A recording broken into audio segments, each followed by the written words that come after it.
some things to give you a moment to share things. I couldn't even get onto Facebook.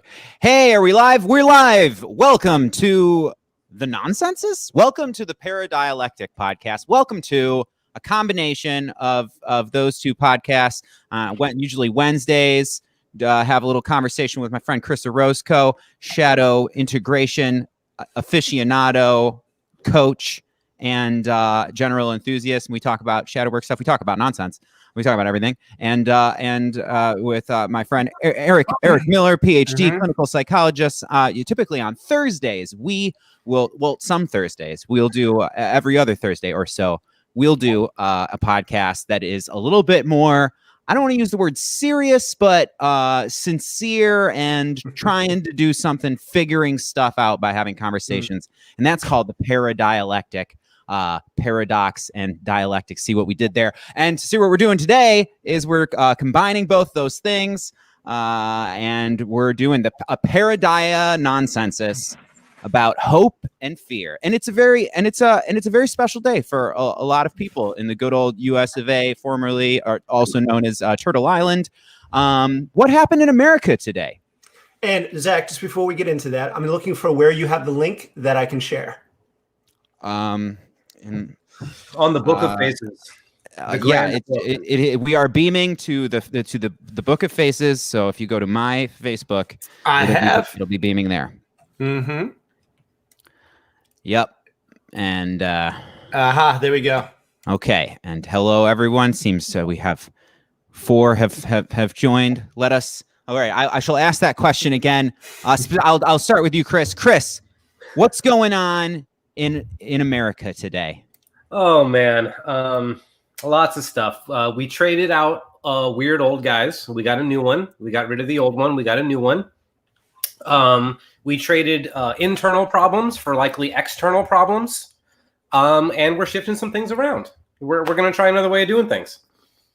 So you're saying that you have specified a fear that you have. I didn't hear too much hopes there. A lot of neutral, but that's kind of your deal.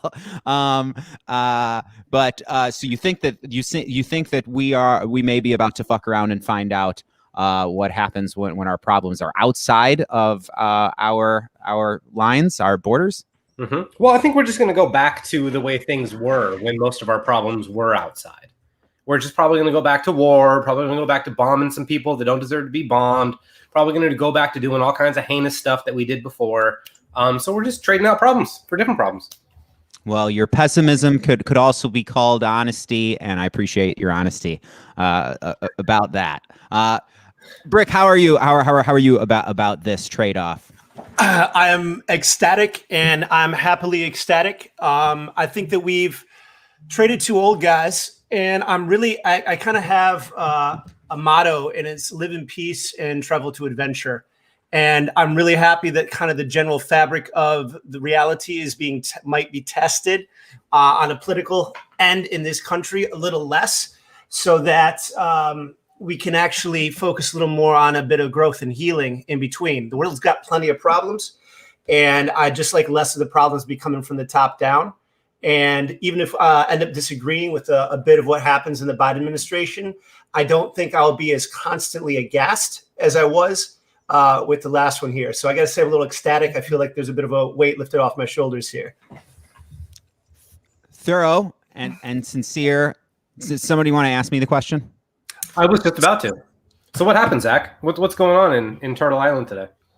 Okay, so a lot of my friends and people that I associate with and people that I care about that I observe peripherally through this magical tool, the internet, are very, very, very happy. And to them and to many, it's not just that the blue team, that we're switching out the blue team from the red team for that particular office. In my neutral bird's eye view of everything, where I tend to be more realist about the thing. Yeah, we traded the red team for the blue team. Now for 4 years, blue team's gonna try to do some blue team shit. I would not be terribly surprised if the red team complains when the blue team does blue team shit. Maybe the level of blueness will determine that.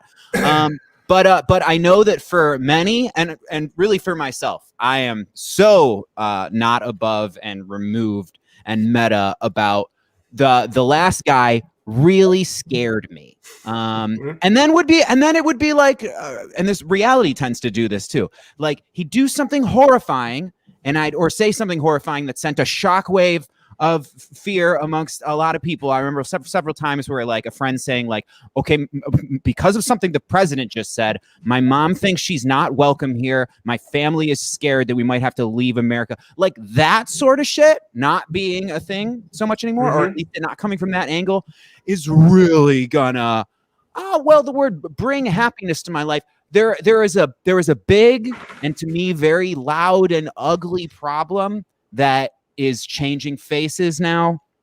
And I think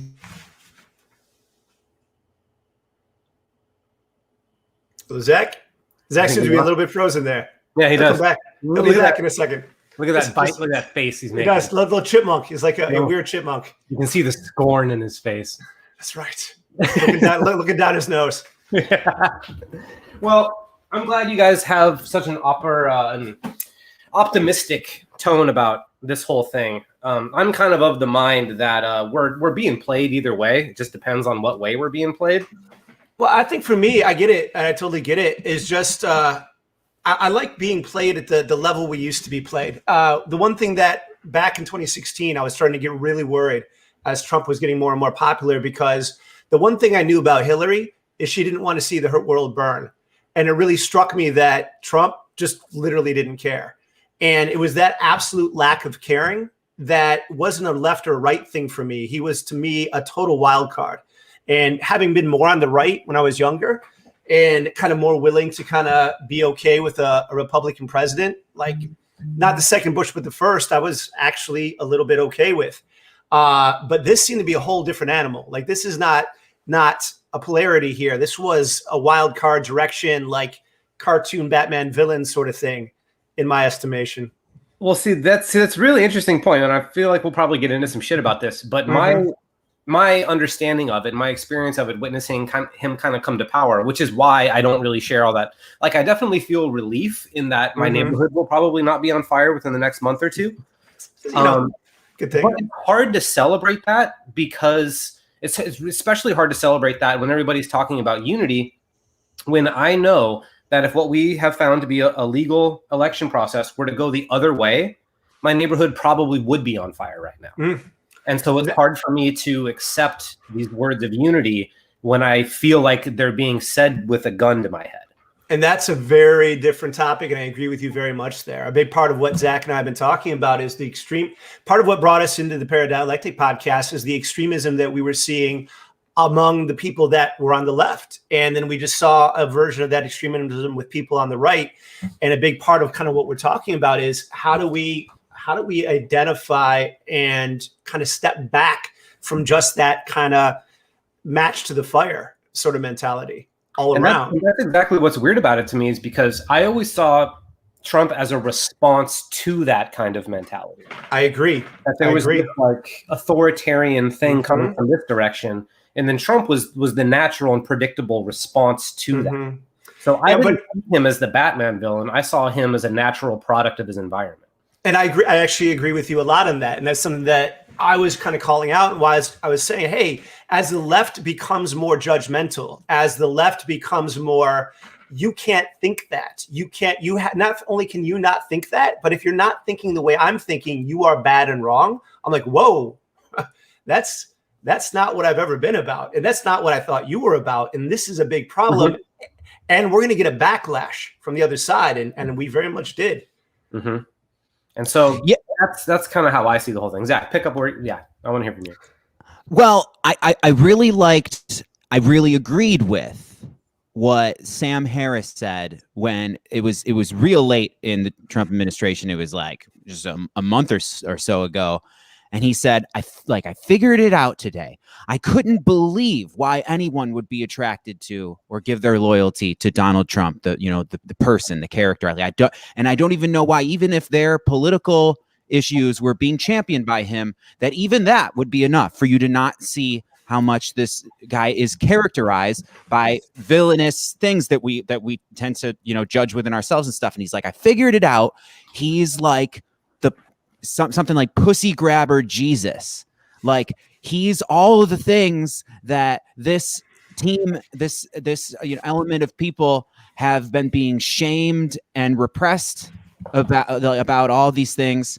And, you know, some of them are just like being boisterous or being, you know, rude, not giving a fuck about political correctness and watching their words. And then some of them are these things that are very under the surface, like having a sense of, you know, a white nationalist, you know, an ethnic identity to this country that's supposed to be a country of immigrants. I would say that that's not an opinion. That's like, that seems to be in the script to me, in the rubric. But anyway, so there's all these things, and they're getting so much shame from the left and left-leaning media for a long time, but particularly the last 8 years. And then this guy comes along and he's just like, fuck it. And he's fucking faked hand, been like a fucking, you know, just like villainous billionaire type of his whole life. And yeah, it's like he's super, you know, adulterer, and like has a transactional relationship with his kind of wife and all these things. And he doesn't give a fuck. And he's just, and he's your champion Christ at that time. He's bearing the cross of all you were shamed for,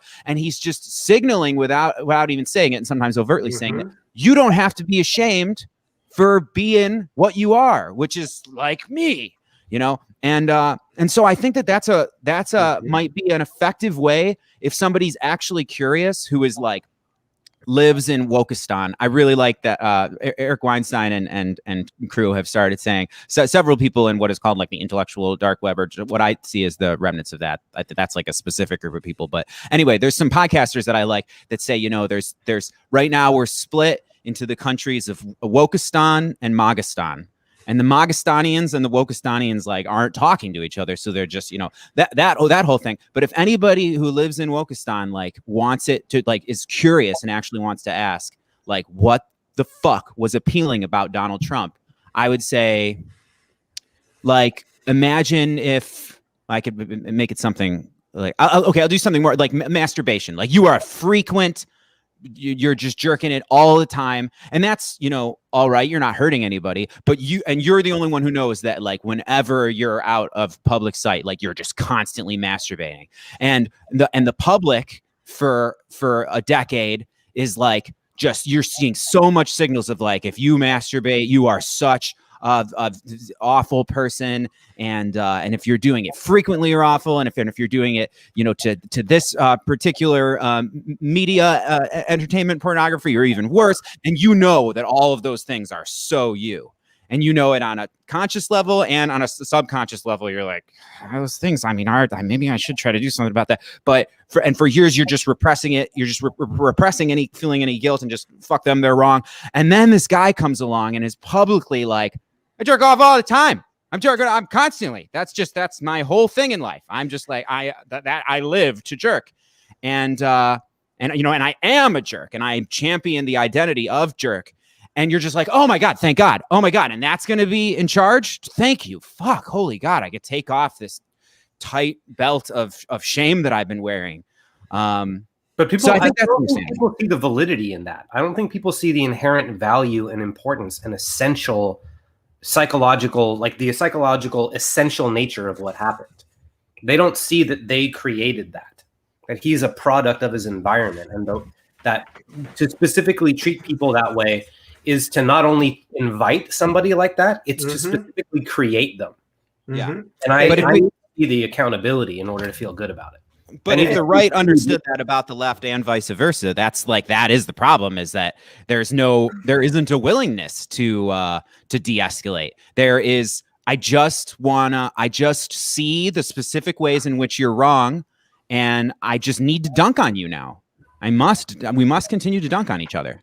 So I also think it's the right and the left that are both kind of feeding this back and forth. And I was afraid that if Trump got reelected, we would only see increasing things being on fire.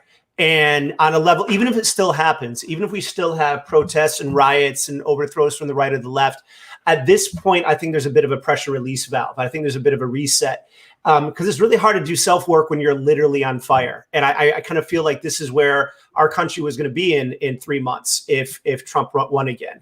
And it's just also, it's hard to be self-aware when you're lying to yourself.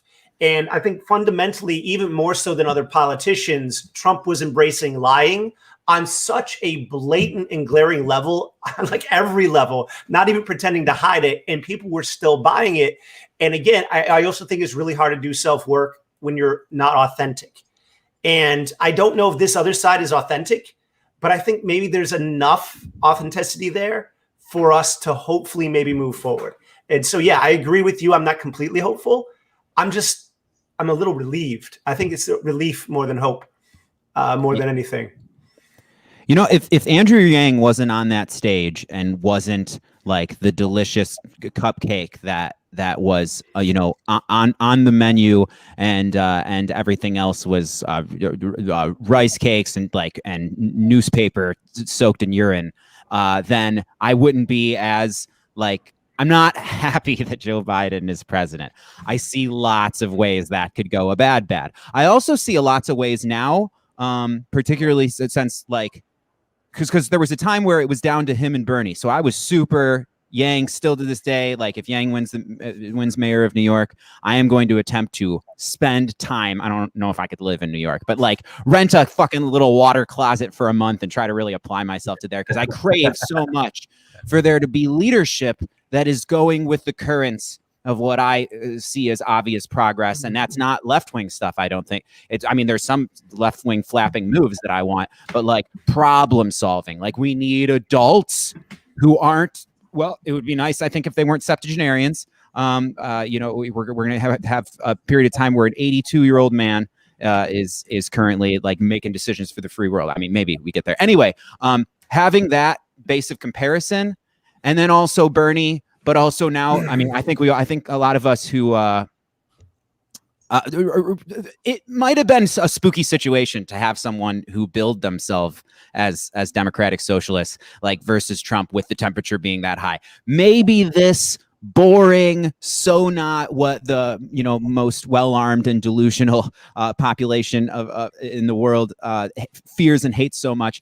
Maybe Biden not being that. Maybe what we could use right now is just the temperature lowering.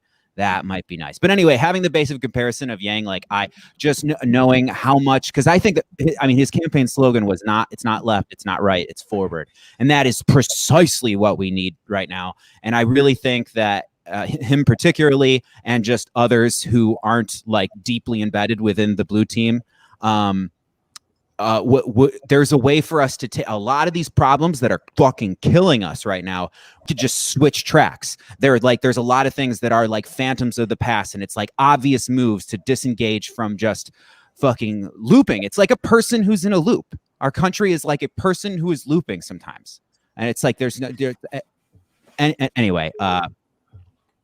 Well, I also, kind of going back, this is a little bit, I think, what Trump maybe moved us from. Like, I felt like this was a record popping off. We popped off the record. we went off of the usual loop. To me, Trump is not your usual right. Like, he's not George W. Bush. He's not even Ronald Reagan. He's not even Richard Nixon. Like, this guy had an entirely different agenda, because normally those guys are obviously, you can see kind of that line of old white men going back 1,000 years. This was a different group of white men. There was a great series of books made back in the 80s that I picked up from an author who was writing back in that time, called The Yankee and Cowboy War, about how you had the Western billionaires and the Eastern billionaires, and they have really different agendas. And the history of the country has been a history of the fight between the two. And I really believe that with Trump, you've got some of that old guard, but you had this whole other kind of crew, almost like more gangster crew, trying to work its way in to the agenda here. And I think you see this with a lot of his pardons. Like, look at the people who he pardoned compared to other presidents. This is a third direction that we're not used to, that just happened to go into what we normally call the right. You didn't actually see who he pardoned. Who did he pardon? Oh my God, there's some gnarly ones. Oh, there's some fun ones. So there's the one here for us in Detroit.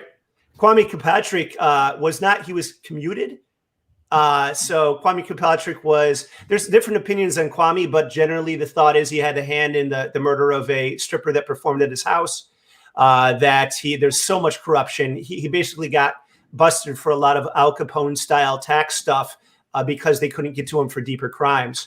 And he had 27-year sentence. So that was gone. There was a thing about that. Hold on, a thing about Kwame. It's always interesting to know that there's a group of people who. So the Metro Times today, which is very much like opinion heavy, quote unquote journalism.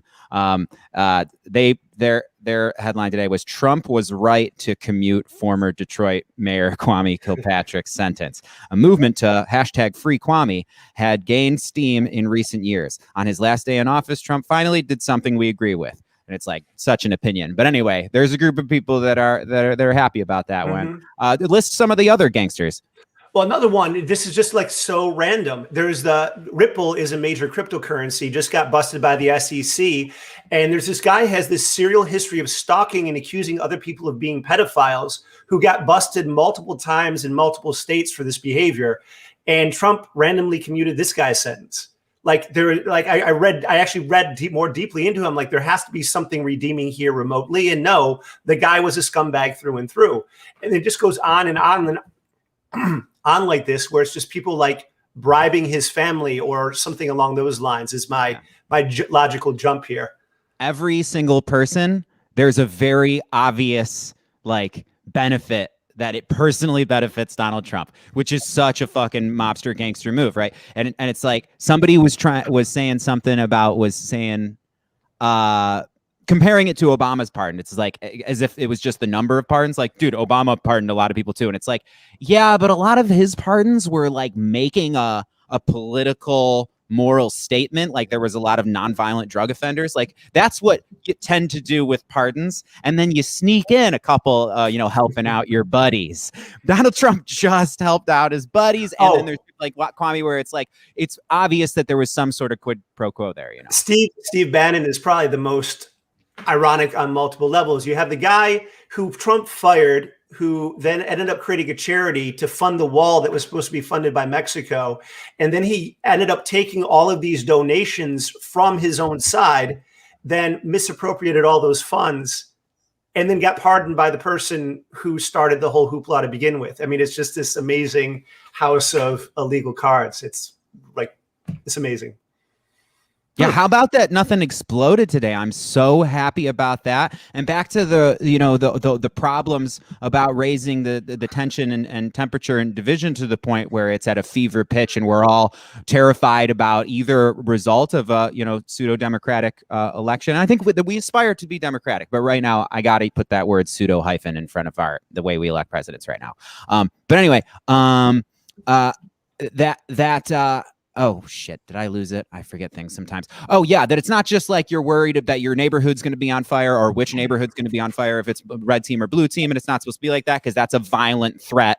That's like voter intimidation on the mass scale. Like everyone is worried that if their guy loses, the other side's going to throw a temper tantrum. Like we can't be in a hostage situation with each other's mass temper tantrums. That's fucking not democratic. But also how bad was it, or how lovely is it that something like the Capitol riots happening? Like I really think that we're going to dial in, and some might take this as authoritarian as bad, but just dial in that sort of hostage situation of like you do the laws that we like, you govern the way we like, even though your side lost, or our people are gonna hurt you. Like having that element, not because if I was a congressperson or a senator right now, I would kind of be thinking after that, it's like, okay, they're kind of serious about the guillotines and gallows stuff, like, and even though we may have had a mandate and one public office, is the other side going to fucking kill me? Like that's that threat can't be present and it be a democracy, right?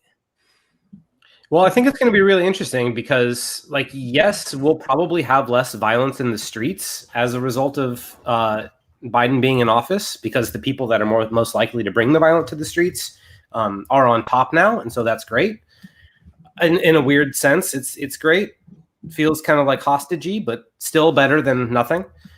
And the real interesting thing I think is going to happen, like the potential for conflict that I see, is how far is the censorship going to go now that Biden's in office?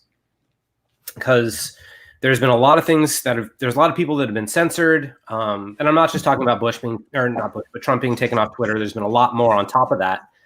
And I think that's likely to get people really riled up in some really interesting ways. And so I'm curious if it's going to be like, we don't want any violence, or if we just don't want right-wing violence. They don't really seem to do much about the other. We don't want either violence. I mean, my stance is we don't want either violence, like violence on either side. Like I was entire time saying, guys, no, it is not okay to burn down the center of a city. It's not okay to burn it down because it's a target in your neighborhood. It's not okay because I also saw a bunch of houses next to the target on fire in that neighborhood. And I also saw all of the people who I've kept on my Twitter feed, who I've kept on my Facebook feed, who I see in my office, aghast and upset and angry and ready to take to arms to stop that violence themselves. And this is why you see the armed militia at the Michigan Capitol. This is, you see a bunch of people LARPing at the state Capitol, and lucky it was a LARP and not an organized group of people, because if they had half their shit together, they could have taken out most of our leadership instead of, unfortunately, the 5 people who did die regardless. And it is the violence on both sides that's the problem. And it's that escalation. And so I'm really hoping that, and here's the thing. I mean, Biden wears the form and the mask of an old white guy. And I used to fucking be pissed at Biden because he was a big part of passing the RAVE Act. And he used to have policies that were much more what we would say now are to the right.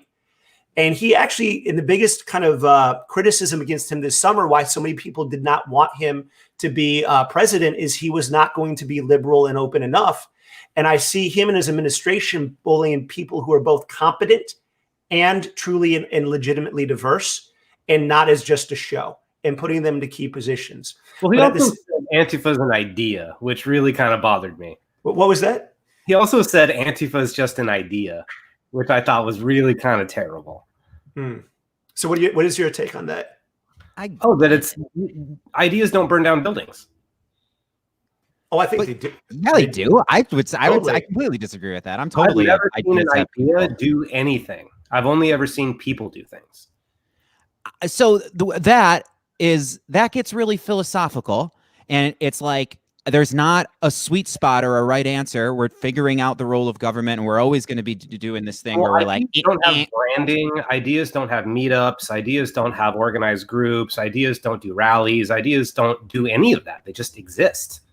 But people, when, I don't want to say something like uneducated mob of rubes, but when there's always going to be a bunch of people who are really open to suggestion, and the certain sigils and symbols and spells and and ideologies are attractive to that people. Now, the thing that is a dialectic for sure, it's not just like, okay, like we were talking the last time, like I personally think that it's a trade-off that's really worth discussing. And if somebody's just like certain about it, but most people tend to just weigh in, and it tends to have a really sort themselves by left and right of, banning an image like the right-facing Nazi swastika or the Confederate flag, like when something declares a threat, that like when something stands for genocide, or or you just can observe this consistently sparks violence, like the Confederate flag in the state capitol, like the hammering. That was. Or like a sports team winning or losing. Like there's no organized like tactical force that comes in when the sports team loses. It's a bunch of people caught up with an idea that then turn over cars and light buildings on fire, and it's not remotely political. Flags, and they have Facebook groups, and they have things you can join, and that's totally different. Sure. Right. What if it works? What if it works? It's like the mask. For what? What if it stopped a bunch of plans and rabble rousing that was going to lead to more deadly riots in the first place? Huh? What if it's the reason he got elected in the first place? And I understand the psychology that you were about to go into of you repress it and it gets worse and stronger and has to explode at some point. But I'm just saying it doesn't seem like the obvious move. Okay, it's like principles over over pragmatic over results. Like, what if 10,000 lives were saved? What if we would be living in a much different world right now had Twitter not banned Trump's account? And like Parler, what if people were so principled about taking down Parler that, and I don't know this, I don't know about this reality, and I totally like the right-wing people are just people who, well, I mean, it's not obviously not just right-wing people who, that was a freedom of speech problem. That was the principality of that was bad. I agree. But what if taking down Parler was like that was the place where they were meeting up, and they would have effectively been able to do a bunch of more heinous shit, and 3,000, 10,000 people, what's worth it? I mean, we got to ask these questions when it's. But there's no way to tell. But it's also, I think, a matter of the right are the ones who pushed the anti-net neutrality bill that got it passed during the Trump administration. And this is part of what made it possible for these social media companies to have even more power. And I think this is the challenge. Like, both sides have this fringe that are being assholes. I don't know if you guys saw the most recent video that was recently released of the right going into the Capitol. And then who is so you've got the Big Lebowski, and then you've got Steve Buscemi's character, and then you've got the big guy. Who's the big guy? John Goodman. Oh, good. Yeah. So there's this guy who, when Viking Hat is about to sit in Pence's chair, he's like, guys, we can't do that. That's Pence's chair. This is respectful. Like, we're doing this to make a point. There is a matter of honor here and a matter of respect. That was not an organized mob. That was a bunch of energy and a bunch of anger. And I think they were unorganized and random, as much as it was when I was back at my first protest. I never thought I was going to protest anything in my life. I was this kind of individualist libertarian, but I was very much against the Iraq war. I went out to protest, and all of a sudden there's like people wanting to have fair trade coffee from Costa Rica with signs with the anti-war people. I'm like, there's no organization here. And I guess when people say that there is no Antifa, it's in the same way that, thank goodness, that Capitol riot was also not organized. That if whether I don't make a connection there, because Antifa is organized, so I don't make a connection. Not centralized though. I don't think either group is centralized in the way that has yet to cause actual real damage. So if I'd say that precincts with cops inside of it, they took over city blocks. Oh, you're talking about in Portland. So and Seattle and New York. I see that as a local community up in Portland. And that's the thing, is that they're a disorganized collection of individuals, and they began to fall apart internally because that sort of anarchist government isn't a government. It doesn't work. They were immediately getting invaded by the Proud Boys and by the Boogaloo, and a lot of the violent took over a city block. Like, that's kind of what you get. Yeah. And I really said, that's a fucking problem. There is something wrong there. But they were organized enough to kind of like exist and be semi-cohesive for a few weeks, but they're not organized in a way that they have like this national structure.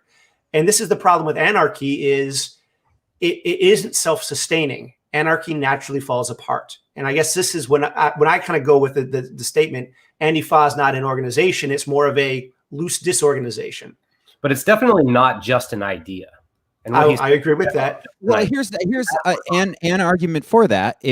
Because this was the reality with Antifa, from what I observed, is that you could be like, all right, we're in Sussex, New Jersey. We're going to start our chapter of Antifa. It's like, okay, hashtag Antifa, but fly the flag. That's what we are. Do the chants, do the thing, dress the part. We're Antifa. And there isn't going to be like the Antifa CEO, or like head council of the Illuminati of Antifa is going to call you up and be like, huh? That's also how the Klan works, though. You know, I don't know enough about that apparently, but that's not. But most things, when something is an organization, that is an organization. Like you can't just take its thing and say that you are that. I mean, you can take its rallying cries and stuff, but you can't just. So in that way, it's decentralized. It's not an organization. It is more closely to an idea. But that kind of goes with the Proud Boys and the Klan and all these other things. You can start them wherever you want. Nobody really cares. Yeah. Can I just say how lame it is to me? Like how much it would not, like, I don't know. I could never see myself being really hyped about a club, a group that's existence is predicated on how much another group sucks. You know, where it's like they have to know like we exist, huh? Isn't that what Antifa is? Well, no, I'm not. No, I'm not. I'm not into that. Neither of us are like pro Antifa. Remote, no. Well, here's what I'd say. This is like the blue team, red team thing. If somebody's like, "Hey Zachary, are you like if somebody I was working with said, "Are you a Democrat or Republican?" It's like, oh, I do not have a one word answer to that. Neither. Fuck the blue team. Fuck the red team.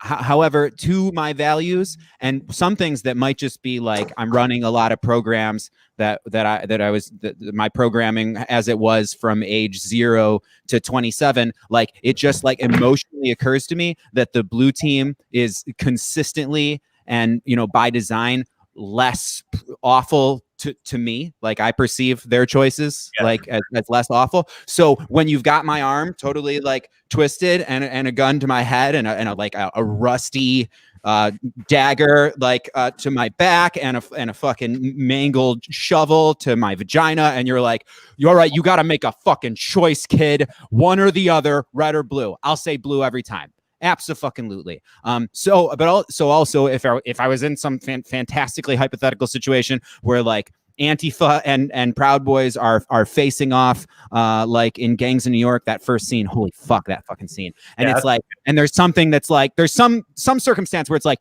you have to fight for one of these teams, or like you're watching and it's like, okay, you have to decide who wins or loses, or you have to sabotage one team. Then like Antifa, it seems to me like there would be less like of what occurs to my value system is like really corrupt, perverse incentives, people on the Antifa side. So I'd be like, all right, Antifa. But really, like I've learned from this so much. Extremities are dangerous. Do you know where Antifa actually came from? Like its origins?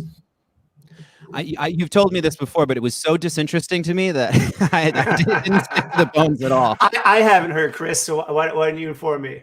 They originally started as the paramilitary wing of the Communist Party of Germany. So while they were technically anti-fascist, they were also militant communists. So is the current incarnation that's popping up with like teenagers and millennials in cities across the nation that are more concerned with trans rights and minority rights, are they kind of like that academic to be pulling directly from that German movement, or did they take a name that meant anti-fascist and kind of identified with that? So they actually use the exact same flag as the German paramilitary organization. Okay.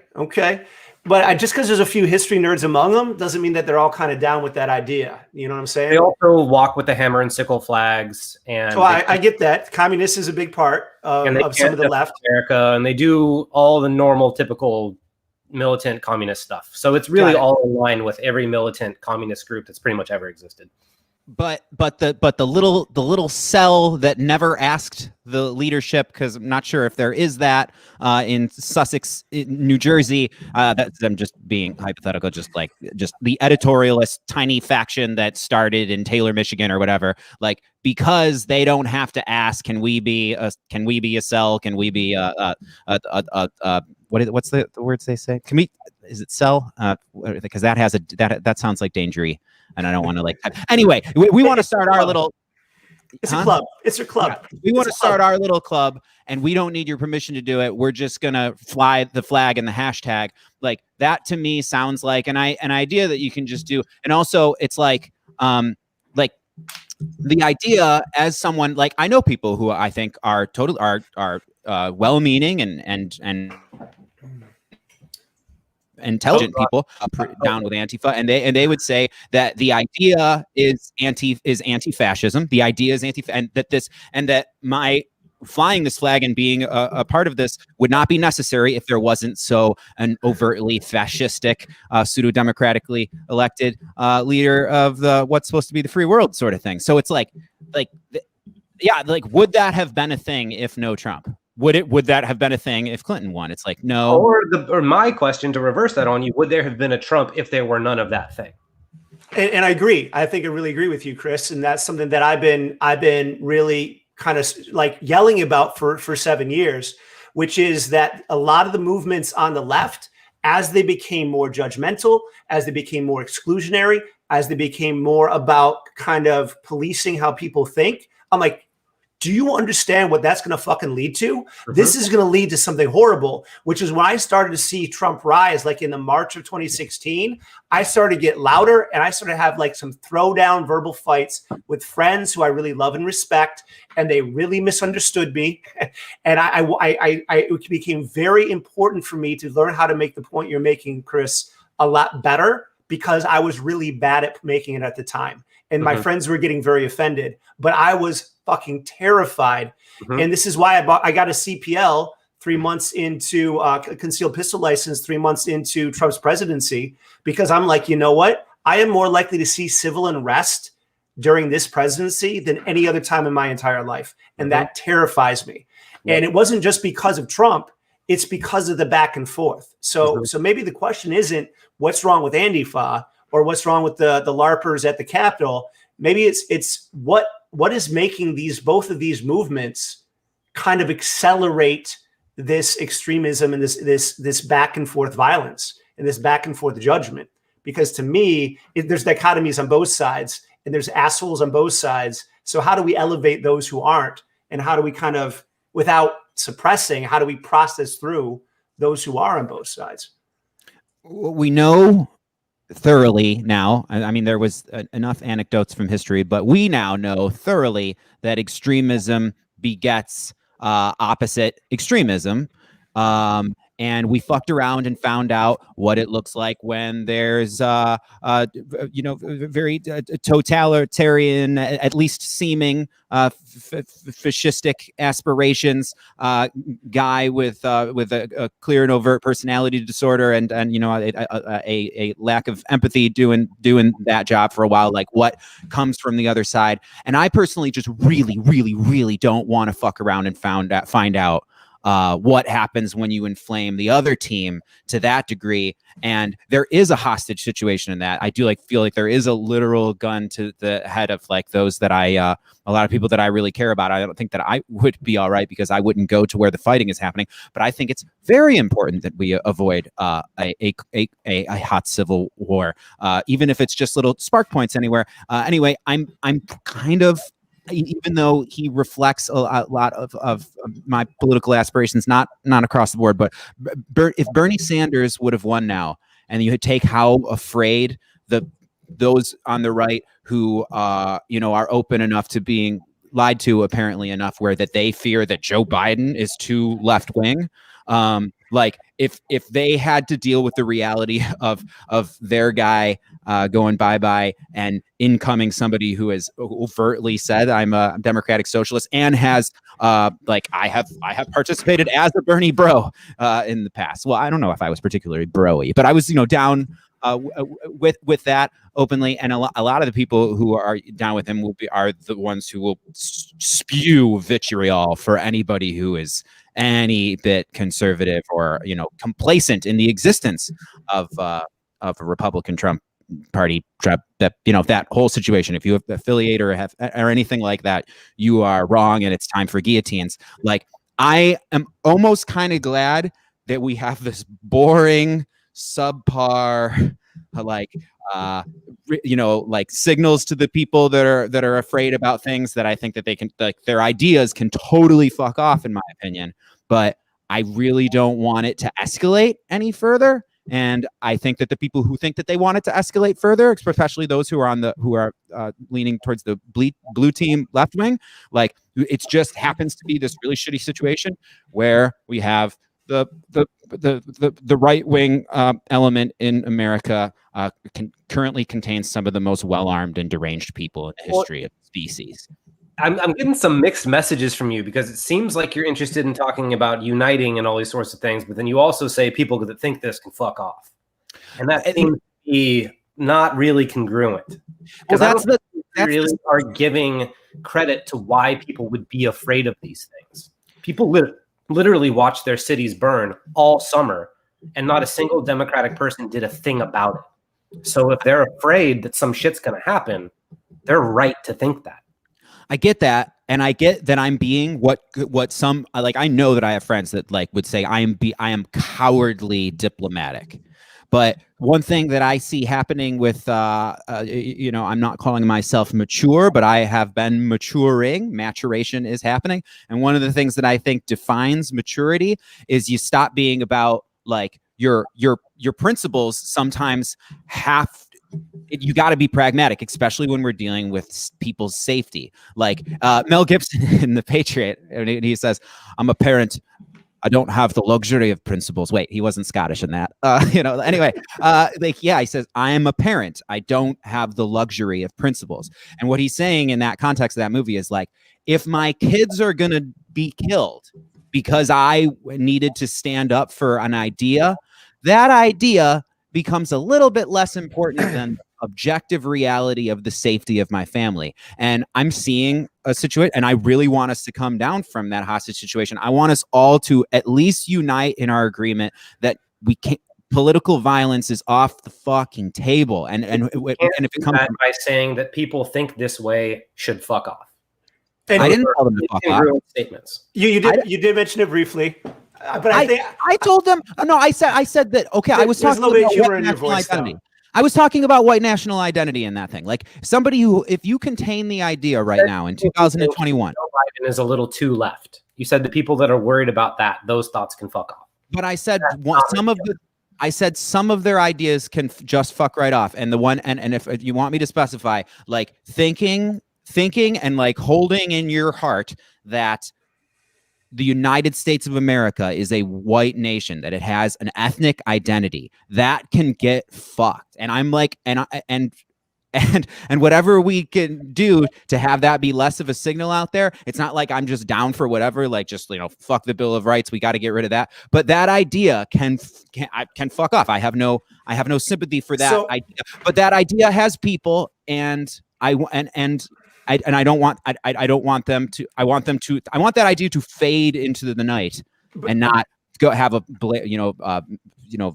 Scarfacian exit. I'm kind of with Chris on this one, in the sense that, and this is so scary to go into this topic. It's really fucking scary to go into, and I'm gonna have to preface it by me saying that in no way, shape, or form am I supporting white nationalism when I say that you have to be able to talk to people who hold those views where they're at.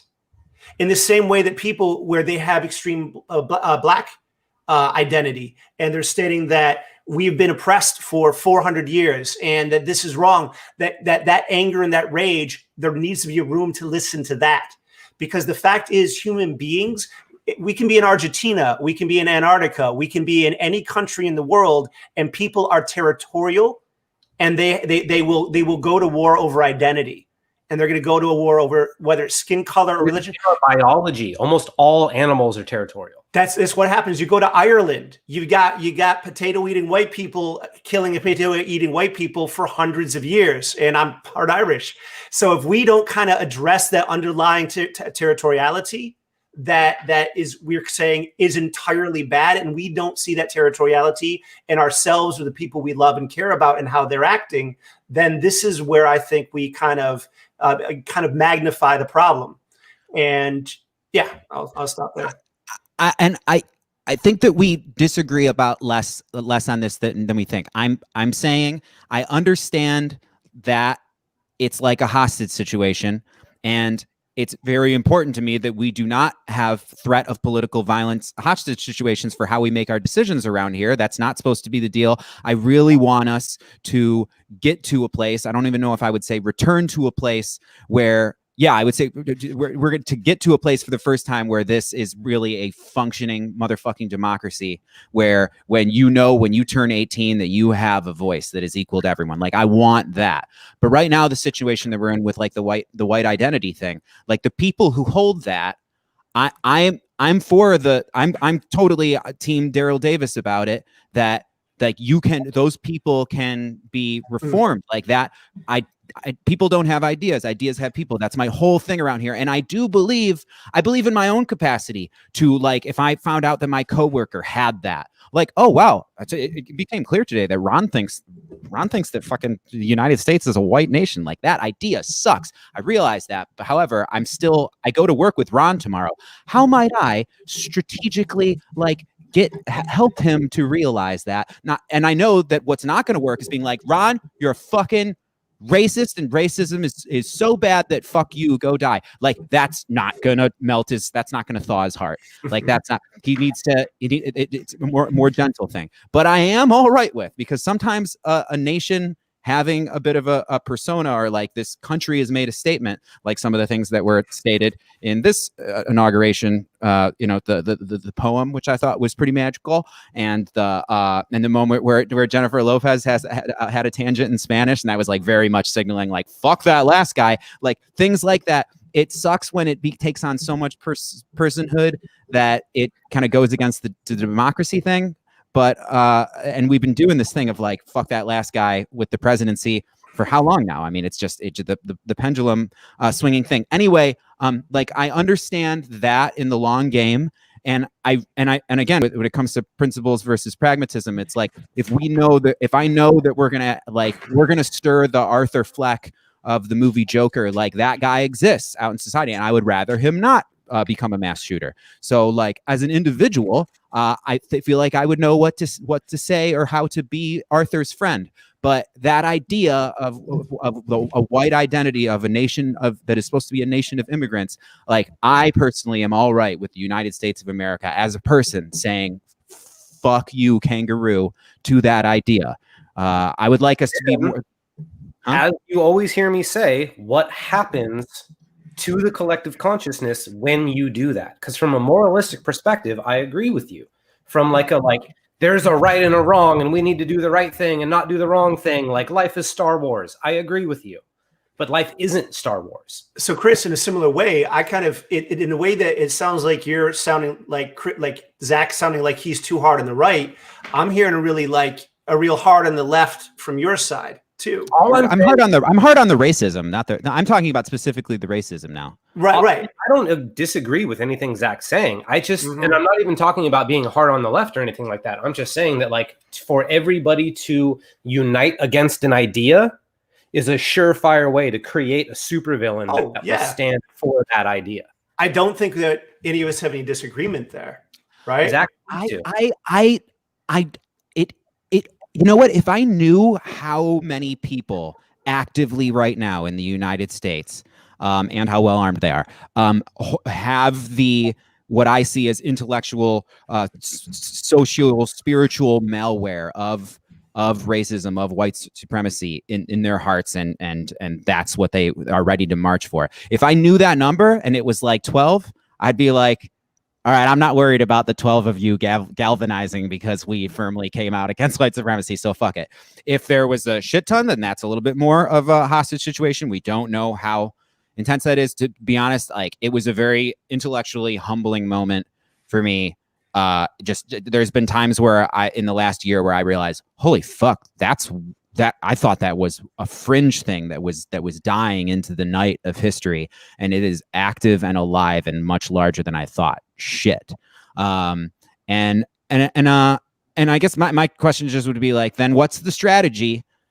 Because it's such a controversial thing to say this, but we're doing that. Like, what do you mean integrate that? How do you integrate that into society? Are you saying just allow it to live somewhere? It's the exact same way you integrate literally anything. You always look for the underlying value that it's trying to protect, the pain that it is trying to protect, the need it is meeting. If you can address the pain underneath of it and meet the need that's trying to be met, all the dysfunction goes away. Dysfunction is a result of an unmet need. Hatred, all of these things are results of unmet needs. If you find the underlying need, find a way to meet it, shit goes away. And I very much agree with that. I agree with what you're saying there.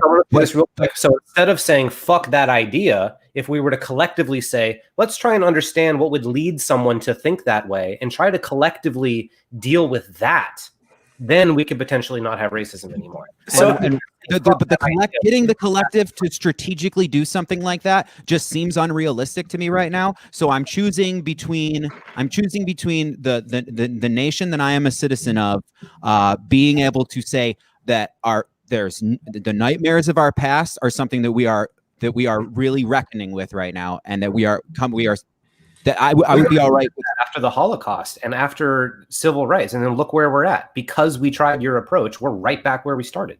So I think this is a good question. Maybe we can ask a different question, which is, when it comes to Antifa, what is the unmet need there? And when it comes to the white nationalists, what's the unmet need there? Like, maybe we should be talking more about this side's more wrong than that side. Maybe it's, what are these unmet needs on both sides that are leading to this extremism and this violence? Well, like I believe in the three of us and several, I would say many individuals that I know, to have like that strategic and compassionate resolve to be able to help with that. Like, I think any one of us could have a one-on-one. I would like there to be like bulletproof glass between us, of like a really, really into it, like swastikas all over the face. Like, you have no idea how much I would love to do that. Like, yeah, I think that I could be helpful. I would want to make sure that I was safe in that. And I really just like, it occurs to me sometimes, like, is that what I should be doing? Because that's how I think that we help. Like, I believe that there's some of us, we could de-racistify people, like, intentionally. It's amazing to me how many people don't think they could win in a debate against a Nazi. But it's so hot. It's so fucking... It's so reviled and so reactionary. And I also have compassion for people who are like, anything that you say that seems like it's sympathizing for that, I get where they're coming from. Here's the thing. The first day in the gym, you don't walk in and put 400 pounds on the bench and go at it. Like, it's not where you start. So maybe start with the guy with the face tattoos. Maybe that's a little too much weight on the bar. You know what I'm saying? So kind of in a lighter way, I'm seriously, literally asking both of you guys, like, what's the unmet need on the right that we see just just the bar, just the bar, and what are some of the unmet needs on the left here? So what is it? Let's start with the left, because the left's a little more open with their feelings. They share a little more, so they can stay a little more directly. What is that unmet need? Well, I mean, inequality is a fucking huge one. The gap between classes, racism and its remnants still lasting and having negative impacts.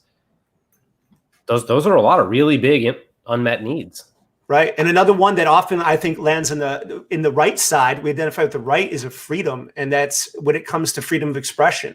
So when we come to gender fluidity or gender identity or LGBTQ issues, it's just that ability to be fully who you are, which the right theoretically should be championing, but they're scared of because of other needs that maybe we can get to. Zach, you're going to say something? I can be the left for this paragraph. For these next few sentences, I can just be the left. That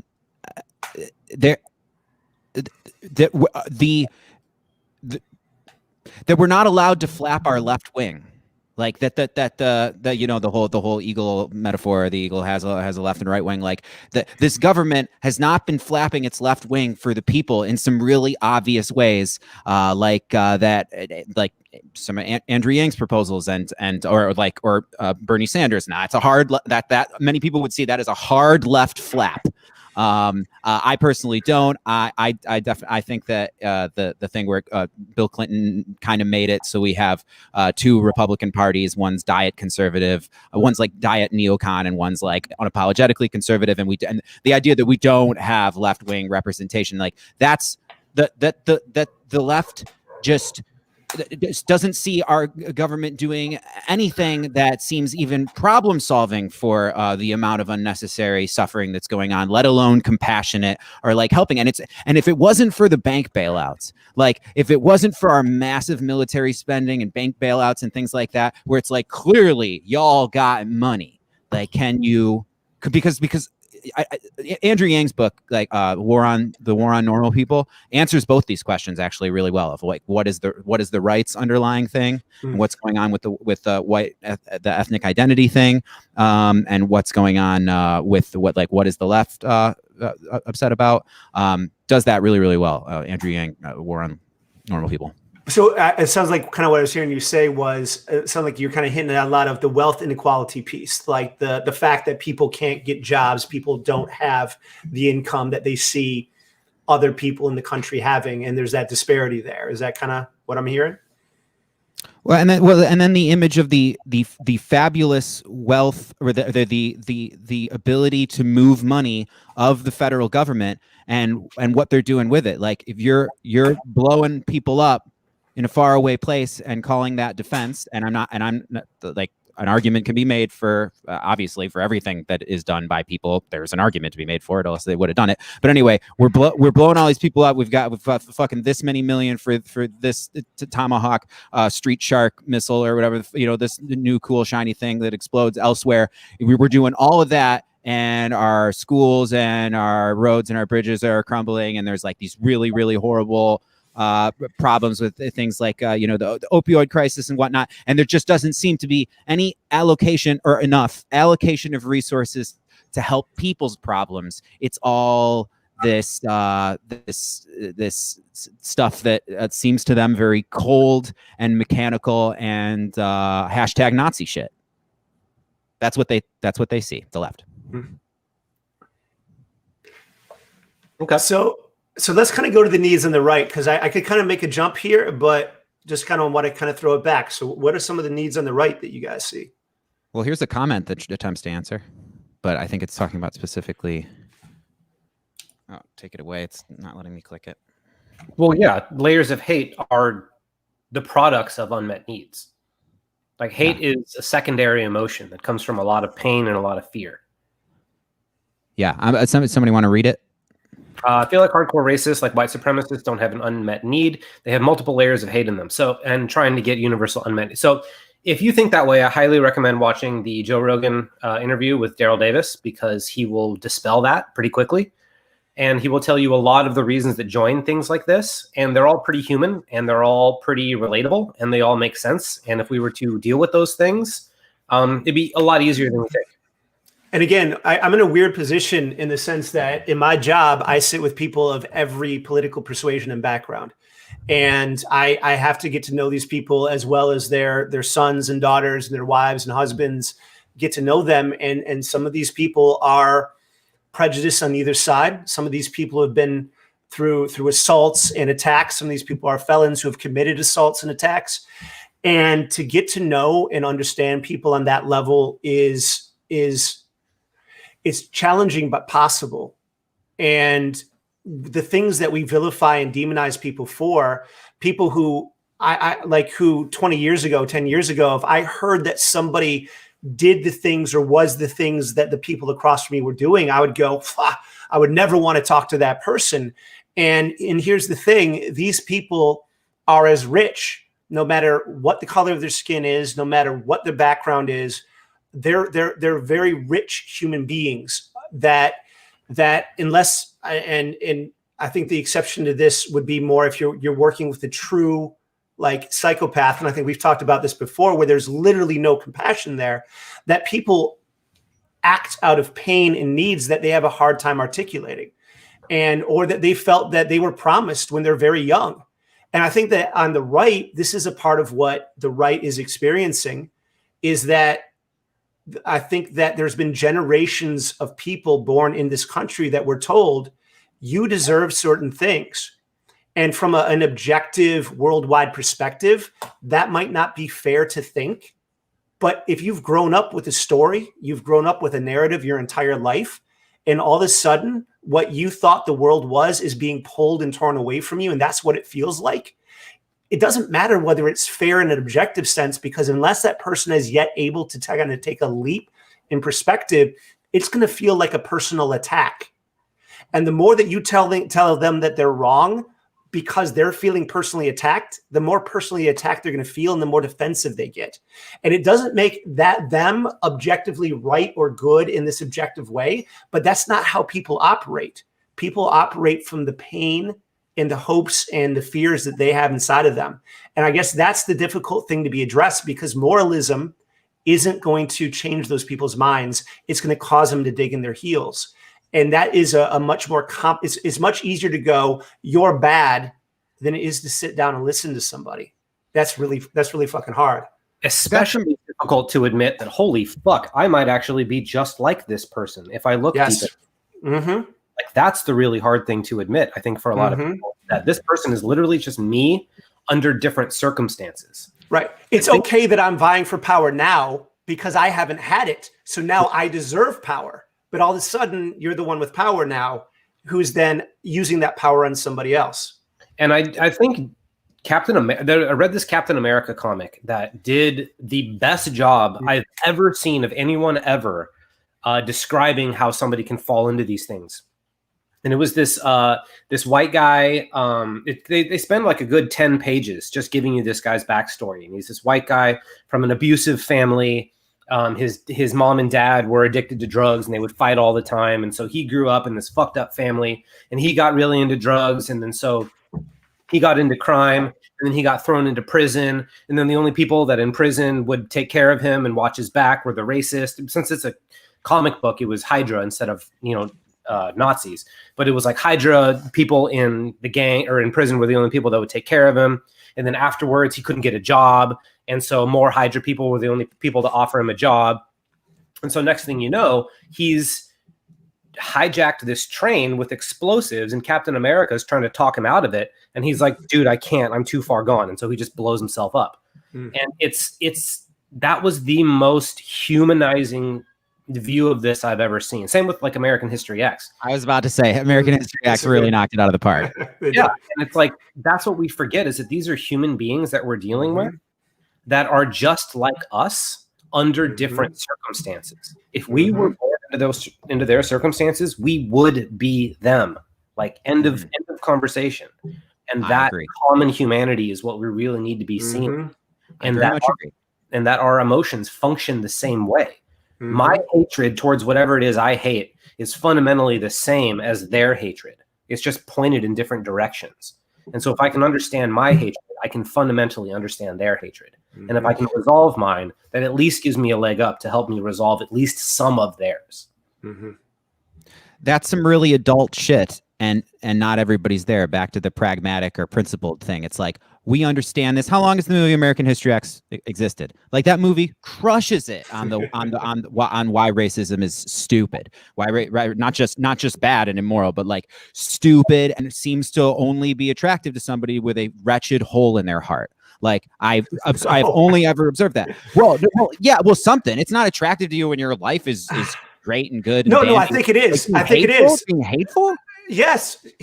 There's two types of people who hurt people and happy people who believe they deserve the story that they live in, who feel the story is being taken away from them. And you can call it entitled and you can say, fuck you for being entitled. It doesn't change that when you believe that the world was a certain way and that you have been given something, that when someone takes your teddy bear, you're going to cry and you're going to slap them, right? Because that's human nature. If you have a dog with a nice steak and that steak was supposed to go to the dog over there and you go to try to take the steak from the dog, if that dog's happy, it's going to bite you and it's not hurt. Now, is that dog morally right? No, but it's a mammal and human beings are mammals. So if we just go bad dog and we hit the dog does not become less violent. All of a sudden it's a hurt dog and it hurts people. So we've got stories and those stories are powerful. And if our story is, you were happy and I'm taking what had you happy and you need to shut up about it, that's just not a story that's going to not cause that person to be hurtful. Yeah, they're going to become very hurtful. I agree. I agree very, very much. And it's like, that is my whole thing. And this particular problem that needs to solve in reality, that what you guys are saying, and that is exemplified with the work of Daryl Davis with getting was it hundreds of Ku Klux Klan folks to turn over their rope. Yeah, like I think that is the way to do that. How so we three are I think legitimately woke to the truth of how you exercise racism from an individual. I agree on that, but like from a society, I don't think you got the answer for that, and I just don't think that it's a huge trade-off for the U.S. of A. as a person to make the embarrassingly unprincipled of the First Amendment, or freedom of speech principle, or the pragmatics of like, well, there's going to be a group of them that are going to be real bummed out, and they're going to, I'm not sure if it's going to grow if we create an infertile environment for it. But I don't know. It's just I admit in this point that really intensive like hateful racism, because now there's a definition of racism going around of just like you're not doing the work enough to the point where you meet the criteria of complacent, therefore you are racism. You are like, that thing. But like hate groups and stuff, I don't know. I think that might be able to be combated actively. But I think that we used to just kind of generally see it as like, yeah, that's a bad thing. Like the Klan would do their march, and the neo-Nazis would do their march, and it would be like a bunch of pasty, overweight white guys, and nobody really cared. And some people would go and yell at them, and it would be this big kind of joke that we'd all just kind of laugh at. And it's like, hey, look, it's the LARPers LARPing. Like, who fucking cares? But then as soon as you say fuck each and every single one of you, you're not allowed to think that way. Then suddenly they grow in numbers, and they're running through the fucking Charlottesville with tiki torches. And it's like, we poured the gas on the fire. They were just dorks. We went from wiffle ball bats to shotguns in terms of a response to that. So if you go and you start beating the people who are literally in the white hoods with a wiffle ball bat, and like bad Klan people, fuck you. That's one thing. But when anybody who goes, they have a right to speak, well, you're racist too. And then someone's like, well, that's my friend. And like, you're racist too. And it goes on down the line. Then a whole bunch of people who were not on the side of the Klan is kind of going, well, maybe the Klan's not the issue. Maybe the people saying everybody who doesn't completely agree with this person over here, maybe this is the sides that we're on now. Yeah. And then this side's, well, you are all racist. And they're like, well, you are all whatever. And then it's going back and forth. That if we are again, if someone punches me on the shoulder and I'm like, you murderer, like this becomes a problem for people who actually get murdered, because we are now mocking real crime, right? And so I think that there has been a lack of specificity on the left, and a sense of outrage that goes beyond people actually perpetrating the most heinous crimes. And when we kind of paint them all with the same brush, we make an enemy out of everybody who we've painted. And it draws more people into their arms. Because Zach, I've told you this a million times, but I remember Richard Spencer in the beginning of all this being like, thanks to our opponents, you are drawing more people into our fold than we could have ever done on our own. Bannon said the same thing. Is like, please, more identity politics. Please, more people saying that all of us are bad, because that is going to create a red wave in the next election. I totally agree with that as being that's strategic. I don't think a ton of the mass public ain't woke to that shit, so they're not going to see that as the strategy. They're going to continue to be emotionally reactionary on both sides. I think that I wanted to say, like, how we say that we don't want this Cold War to become a hot war. I do think that a lot of people who were very much cold racists before this became hot ones because the temperature got turned up. And I also think there are so many people who aren't even far right at all. And some people who would say that they're more like classic liberals. I think there's so many people expanding the definition, like the household, understood definition of racist, taking that from someone who hates or judges or excludes or something like holds in their heart that there's a ethnic identity to the country that they're in that needs to be defended. Like there's a lot of people who had none of that going on, and because they were told you're racist just for being too complacent, because like you need to do A, B, and C, and you need to be actively like doing that work, or you're a racist. I think that signal being boosted has made a lot of people like way more separated. And I think that, and I think a lot of them, what really sucks is when someone decides that I am going to be entirely deaf to anything that is coming from this side of the human heart, or the political spectrum, whatever. Like, and that's what creates this bifurcation, separation, fragmentation that is going to boil in either way. And like it's just so. I must say this: it is so unfortunate that, and I don't know how much it's by design or if it's just something that happened, but it's so unfortunate that racism is associated with a side of the political spectrum and a political party in America. Can we do something about that? But no, I think that what we're talking about is that, again, when someone punches me in the shoulder and I say that, I think that's part of the challenge, is that people are calling an entire half of the country racist. I think that's part of what we're talking about here, because if I was Republican and I'm not Republican, and everybody's like, well, if you're Republican, you're racist, then I'm like, you guys are intolerant. And then I'm going to start arguing against the left, and I'm going to be arguing against the people who have been discriminated against. And I am going to look racist, not because I'm racist, but because that's who's arguing with me, by lumping me in with people who are actually racist. And that creates the monster. The monster gets bigger than it actually is and actually needs to be. So maybe it's not talking about how we can stop racism. Maybe it's talking about how we don't on the right say that everybody on the left is intolerant, and how we on the left don't go everybody on the right is intolerant. And we actually see human beings for what they're saying, what they're standing for. I think that's a start. Yeah, because that's what happened to me. In order for me to defend freedom of speech, I had to move right, which, in my opinion, it's non-negotiable. Like that's essential for mental health. Is you need to be able to think all your thoughts and speak all your words. If you can't do that, you cannot have a healthy mind, and if you can't have a healthy mind, you can't have a healthy society. I pause, and the same, and that's also why I'm left, because I agree with you, but I also have to be able to feel all my feelings and express all those feelings, and I think that happens in the left, but I just want to jump in there. And eat psychedelic drugs and have psychedelic drugs on one's person and or basement without fear of their boy being picked and being taken to prison. Huh? Like the libertarians would agree with you. Yeah, and I think that we're making some real progress on that. I think that is something that's... I was onto something there. Because the thing that happened to me is I had to argue against people that I used to agree with in order to maintain things like free speech. And I had to argue against people that I would normally agree with just for silly things like I shouldn't be ashamed to be a man. Silly things like that. And other things like it's okay to like the country that I live in. Like I shouldn't have to argue with people about that sort of stuff.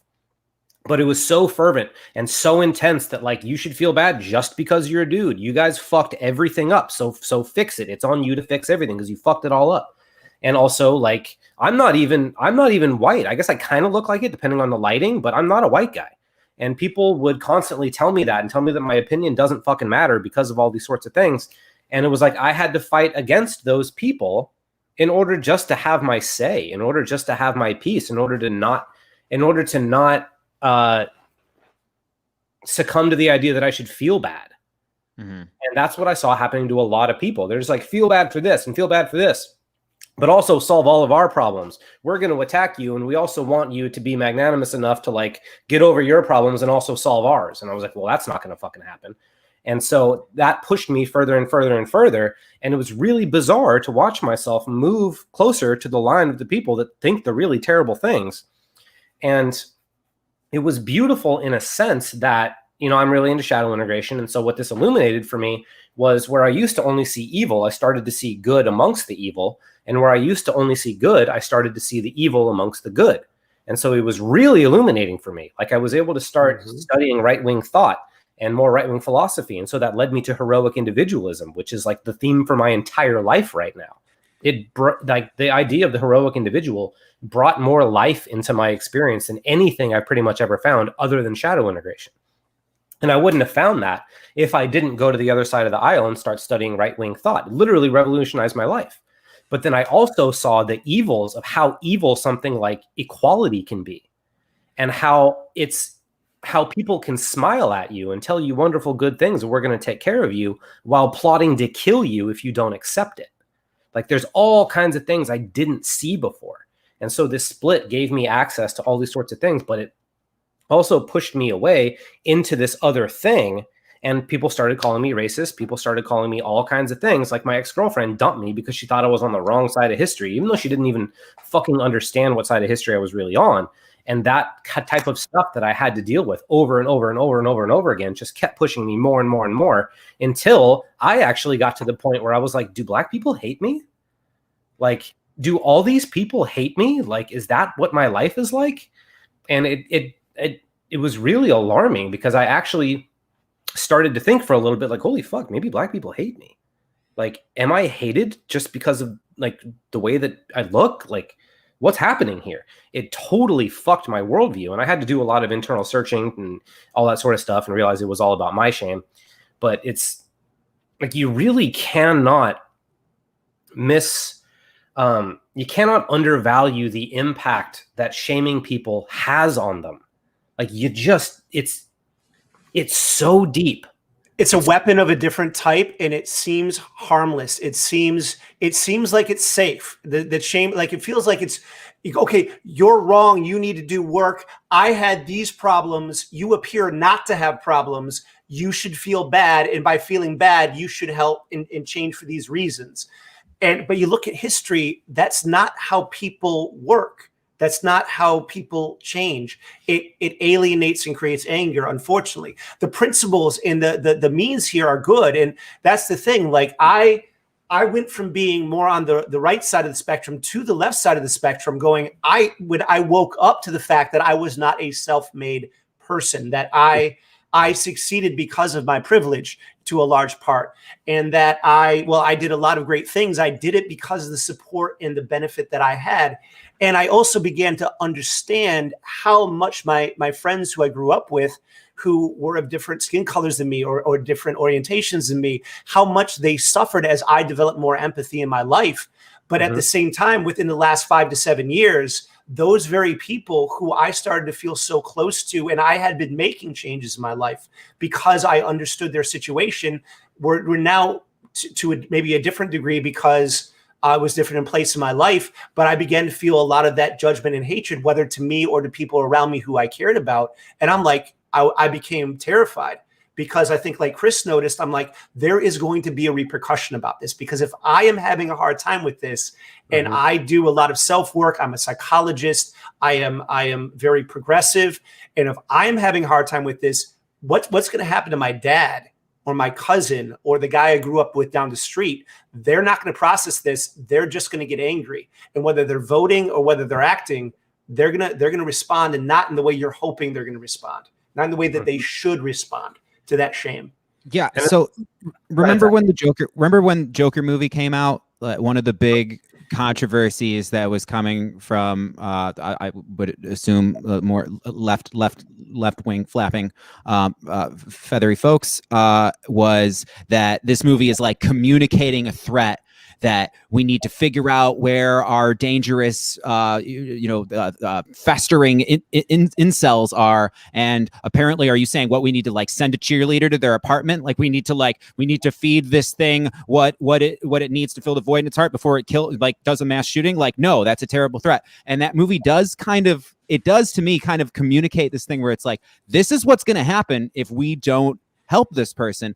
But and it left me with the theater being, I was like, well, we've been gardening similar sorts of psychopaths around here that are kind of festering in isolation. And I am kind of worried, because there's more guns than people lying around about what that. And I don't really know what to do with that threat as a group, as a society. I don't even know what to say, because it is so disturbing. But as an individual, I left the theater being like, all right, when I know I'm encountering somebody who's got some Arthur Fleckian sort of, psychodynamic, psychological situation going on, I hope that I can have the compassion to help move the needle for them a little bit, however, that manifests. But also, it's not my responsibility. And I think that that's kind of, so you make that a mass thing. Like on the individual level, it's Arthur Fleck. On the mass thing, it's like, these people in these rural ethno deserts in America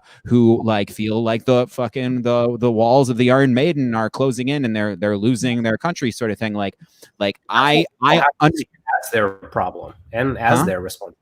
And that's why people have to see it as their problem and as their responsibility, because it is in the same way that we also have to see as our problem and our responsibility the crime in inner cities, in the Black community, because again, the more that the white people have kind of stayed in their power structures and systematically kind of kept people in their place and then blamed them for the situation that the system helped put them in. Of course, now that whether it's through violence or through shame, whether it's through guns or through academia, social justice, using techniques that are very similar to other approaches that have been trying to gain control through nonviolent means, that of course that's going to happen.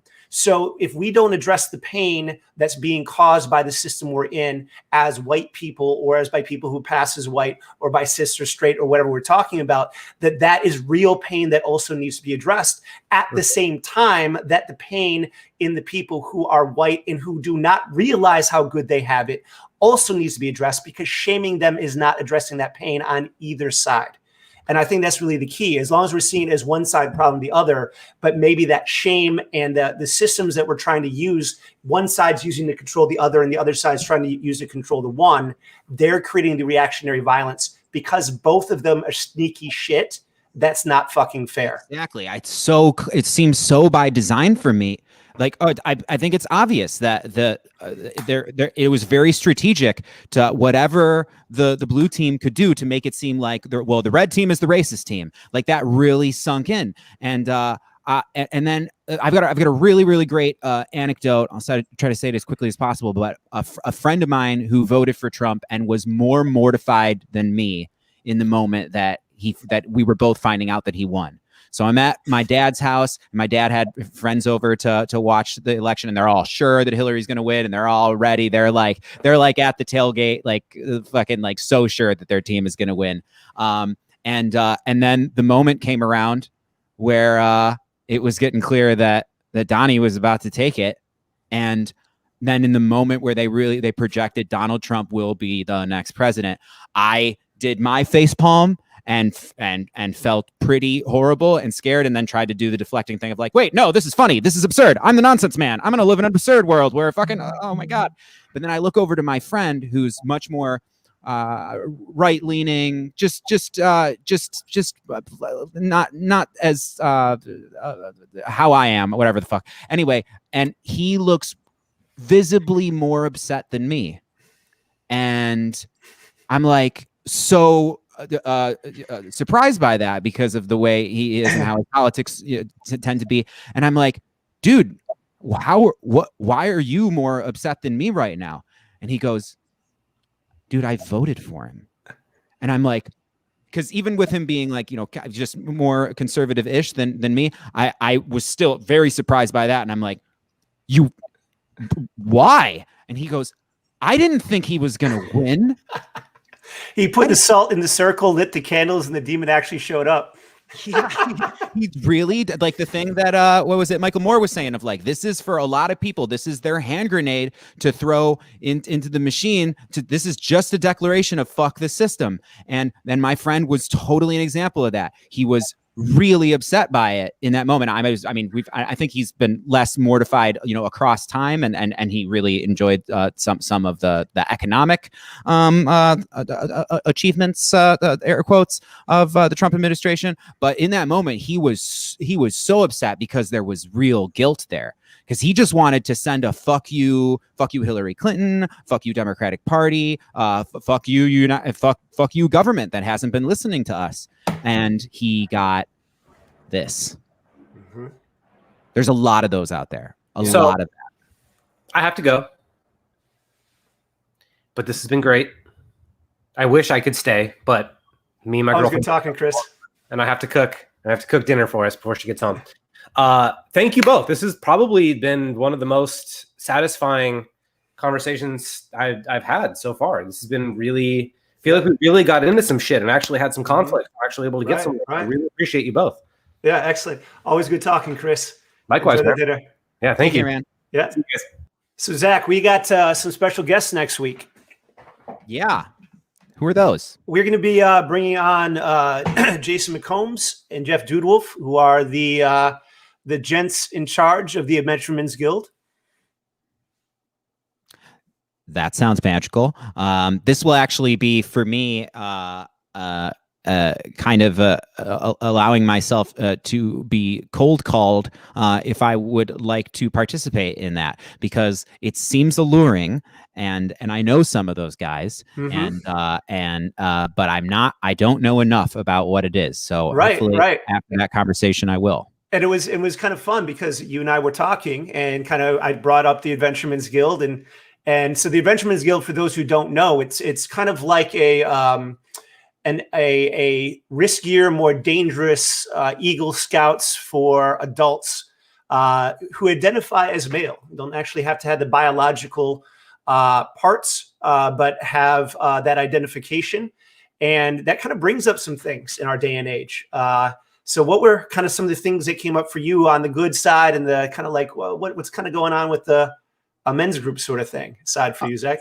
Oh no, I'll totally say that as of now, a group that is specifically has to be males, dudes, whatever disclaimer or parenthetical information there is after that of like need not be specifically anatomical male, but identifying as dude, man, bro, like those sort of functions and events and clubs have mostly that is unattractive to me.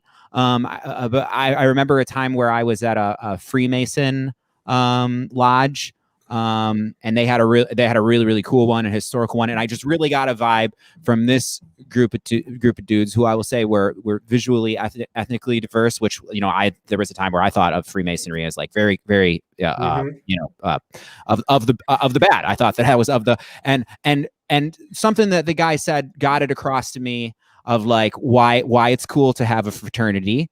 And I understand like hanging out sometime. I totally understand how much more free it can be and how much everybody can loosen their belts when you don't have to worry about offending anybody or like, you know, the whole like locker room talk sort of thing. But for me, it's like that comes down. It doesn't come down to are there any women in the room? It's like, is there anybody who's offendable like in that way? And I just think that like the specification, it still kind of rubs me the wrong way. I get what it's trying to do. You know, I get what you're trying to achieve by making that a specific space like that. But right now I'm just like, all right, I'm all ears. Let me know. But the biggest part is just like, I'm going to go on a camping trip and I'm definitely not going to get laid. So I think one of the things for me is that I kind of had that reaction initially, and I kind of realized even when I ran a martial arts studio and it wasn't all men. And my entire life, the only time I was in a group that was specifically all men, I didn't play sports and a team or anything like this, was when I was in the Freemasons for 3 months. And I looked at all my female friends and my queer friends, and I'm like, almost every one of them is in at least one group that is only women or LGBTQ, or like 3 or 4 groups. They like got a craft group, they got like a bowling group, they've got like a all these groups. But and when I was talking to Jeff and Jason, in addition to them doing some cool shit like taking these little monkey bikes all across the desert out in Utah and Arizona, and going out to the range and firing kind of big ass guns and learning how to forge knives and stuff, that they kind of made the point like there's all of this pressure for men to be good men or to be masculine in a way that's good for society. But how do you do that if you never hang out with good men? especially when so many of the kind of ways to be men are telling men what they can't do and who they shouldn't be. So on one side, they got to be strong and tough when you're supposed to be strong and tough, but you're supposed to be emotional when you're supposed to be emotional. But on the other hand, you can't be a nice guy because nice guys are manipulative. But if you're too much about what you want, then that's problematic too. It's very hard to steer by steering away from the things you don't want to hit. And so the idea, I think, is that when you're able to be masculine, doing masculine kind of things traditionally with other people who actually have a sense of wanting to build a community and a sense of values, that it gives room for people to explore themselves in a way that they might not be able to do in those other spaces. And I think it's the same. And I think that a couple of times the term was used, safe space. And I'm kind of like, well, it kind of sounds a little different than safe space. It kind of like you're taking that from other groups. It almost sounds like an unsafe space with kind of some structure to it, right? Because that's emotionally safe or physical. That's a important differentiation. Right. And I think it's that kind of some of those things that traditional masculinity allows you to do is to actually be challenged and actually kind of be pushed, but with support people there to pick you up. And that's different than a purely safe space. But these are things that we can actually ask the founders of the Adventurers Guild. So actually, anybody listening right now, if you guys have some kind of reactions to this, you have some questions, when we post the next event, feel free to throw those out for Jeff and Jason, because they'd be happy to answer those for you. So will our conversation be, because I would really like that if our conversation did have with the Adventurers Guild, being about like what is the benefit, what is the utility of it being a men's group? Because I'm really about that conversation right now, because I honestly don't know. I know what I think, but I don't know how I would best behave when it comes to decisions like that. My decisions in the past has always been like men's group, not interested. Exactly. And that's very much been my thing. And I've actually been really kind of surprised. And they're like, it was, again, something I would not normally do. And I'm really glad I've done it. And so if people in the audience have questions, I'm sure that Jeff and Jason would love to field even the most challenging of questions that folks have got. Whether you're curious or whether you're kind of like, what the hell is this about? So yeah, really looking forward to that conversation and what they're putting together. Yeah, I'm excited too. As I said, I am like actually open to being convinced, and that's probably that's my favorite thing, is going into a conversation with like, I am actually open to be convinced or changing my mind. Today with our conversation, it's like I agree with you two on the pragmatic of that. Of what we were saying about I'm not going to go over it again. We said it a bunch of different ways, but it's just like, it just always occurs to me that sometimes in this life, in reality, and I think this is part of maturity, like the pragmatic, the dialectic of pragmatic versus principled is a real fuckaroozy of a question. And it's not, and then it's like things get pragmatic if you let the principle disintegrate, then there's actual objective like bad shit that can happen when you lose a principle like freedom of speech. So I totally get what you're saying. I just like to me, I get confused by who the audience is at any time. Like I know what to say when I'm in the room with somebody who I know they're conservative, right leaning. I know what to say when I'm in the presence of somebody who is like potentially highly offendable, like in the political correctness department. I know how to be once I realize from someone's behavior and words that it's like, okay, this is somebody who has the intellectual software of like radical leftism or right wing. I had a friend in my past who was always strapped to the gizzard, always had all the guns and ammo packs. He was Walter Sobchak from Big Lebowski, and it was difficult to like bond with him at first, but at some point I realized that it's like, okay, here's the few things that we can bro out about, and here's the things ideas that he carries that I think are abhorrent, and I will always be like, okay, fuck that you think that, but I know that that like, so I guess what I'm saying is I get it, but I'm not sure if the best strategy is to is to favor principality over the pragmatic possibilities that I see when it comes to what do we do about how much festering ethnic identity, particularly white supremacy, there is in the United States of America. I don't know how to do. No, and I'm totally with you. And I think that the thing that you and I keep coming back to again and again is that flexible dynamic range, is that it's that ability to move within that polarity as needed. So there are people who are literal fucking Nazis who need to be fucking punched in the face, who need to be put in jail, who need to be dealt with. But the challenge is there are people who have grown up in a small town and they're intimidated by cultures that they haven't encouraged or haven't experienced before. And they are a bit entitled. But when you shame them and you say that they're racist because they're confused or they haven't yet experienced a living human experience with another person who looks different from them, you make that person an enemy. And to me, it's that ability to have that flexibility to say, fuck no, when you need to say fuck no, but you can also have compassion when compassion is going to allow you to connect to somebody who you're able to actually connect to. Yeah. So it's that range between principles and pragmatism that I think we need to move between. Yeah. You know what I'm saying? And I think it depends on the room. I used to do a stand-up comedy a bunch before there was this pandemic thing. I did it less later, but now I'm really, really into doing it again because I've been denied it for so long. But the stand-up comedian concept you'll hear a lot. You got to read the room, you know? Mm-hmm. Like you might go up there and you know the material that you want to say. If you have an arsenal of material where you can like cut jokes and stuff like that, you can just feel it. Sometimes it's like, right. This is not a crowd where this one's going to go over. And so I know as an individual what to do with that. Like, again, right. I honestly believe in myself where if I were to go on like a one-on-one camping trip and, the head guy of the fucking, I think they're wannabe Nazis because they're not affiliated to the thing. Like they're not actually like the leadership of Deutschland's National Socialist Party is not communicating with them. They just decided they were going to get a tattoo and call themselves Nazis.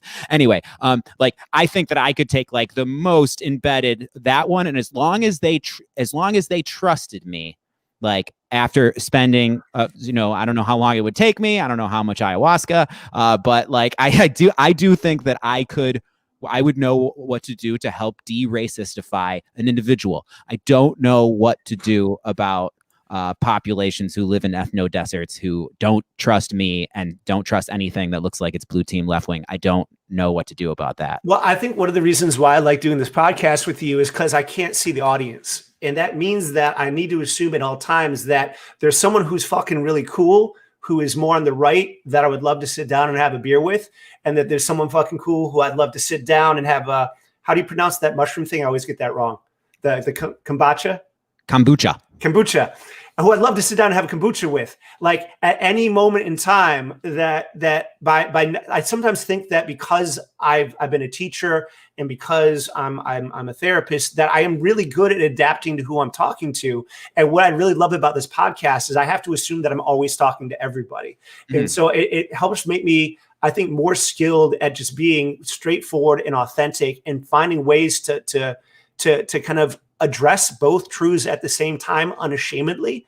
Mm-hmm. And if someone gets pissed off, they can get pissed off, but I'm really trying to come from a position of truth and trying to connect to other human beings wherever they're at and not having to try to fix them or to sound right in doing so, but to be just clear about how I view the world and how I've grown and how I think that like, it's just important to say that these both people, they're worth sitting down and connecting with. And I think it's the connecting that makes the change. It's not the trying to make the change that makes the change.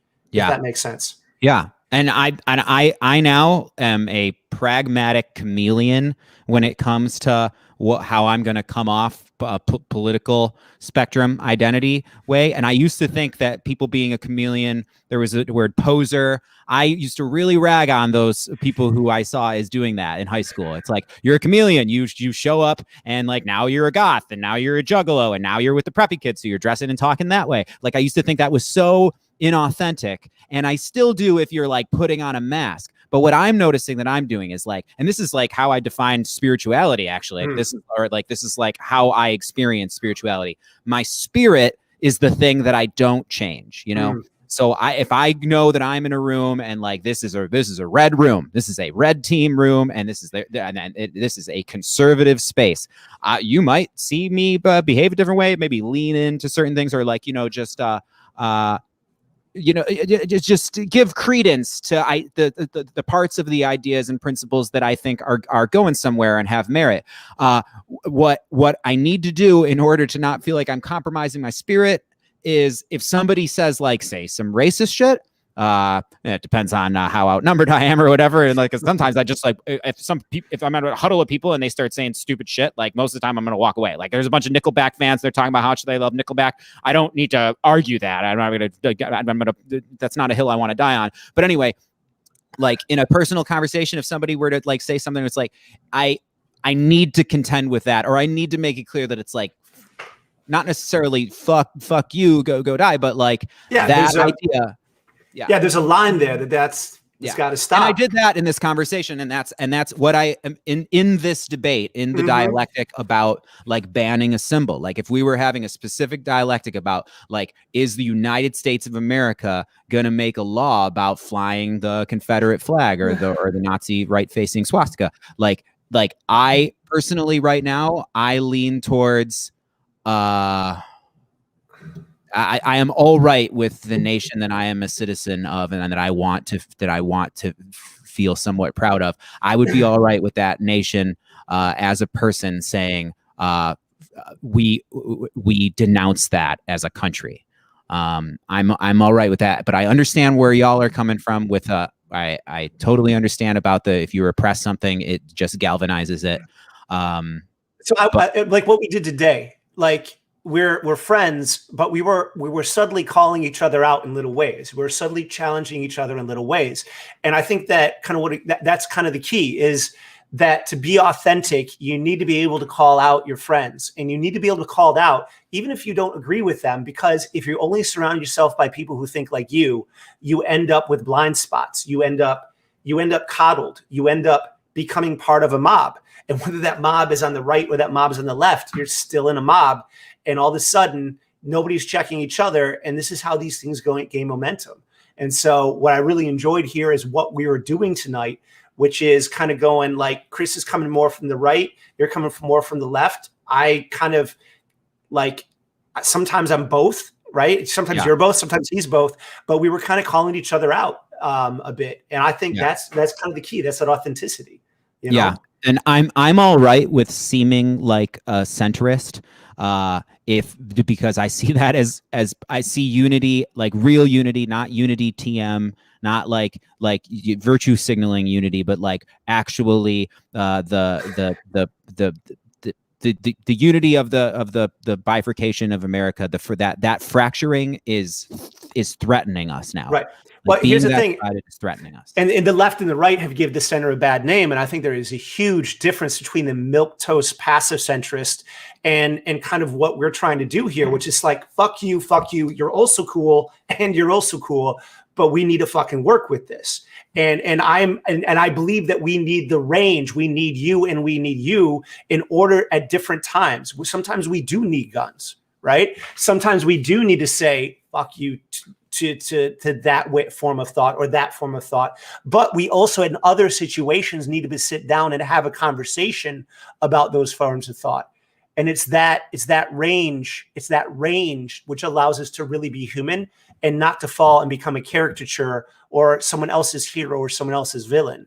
Yeah. That we're just human beings that have our own personalities that we're expressing.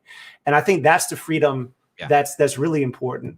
Yeah. And we're put in such a situation. I feel like just as a thinker and a communicator, and then sometimes public communicator, I have been it makes the situation much more complex and dangerous when political violence is on the table. And then we've seen that for some it is. I don't know how many, but that is a thing that I really want to avoid that path. And I can't say I don't care which side wins if it comes to that, because my values are more left leaning. I think my champion right now is Andrew Yang, and I actually could intellectually describe why I think that his positions and just his approach towards solving our problems is not neither left nor right. It's forward. But yeah, I think it is so important for what we can do to get to a place where we are not threatening each other with political violence. And that is why the Trump, to me, that is probably the biggest problem with Trumpism and Trump, is that he came and inflamed that so much. It was definitely already there, but he really, in my observation, did exacerbate it in some really gnarly, nasty ways. We fucked around and found out what happens when that element that had been forgotten gets a leader, gets a hero champion person who and yeah, there's a lot of history behind that. But I am so glad that we are changing course, that we are course correcting, even though it's not the significant course correction that I wanted. I am really happy with this course correction so far. It's first day, but I'm really happy, and I felt proud again. It was nice. Yeah. I know. I'm really excited for things in federal politics to be closer to boring than horrifying. Yeah. All about that. Well, Zach, excellent conversation. And so next week, so we're not going 2 weeks out. We're actually going to meet next Thursday.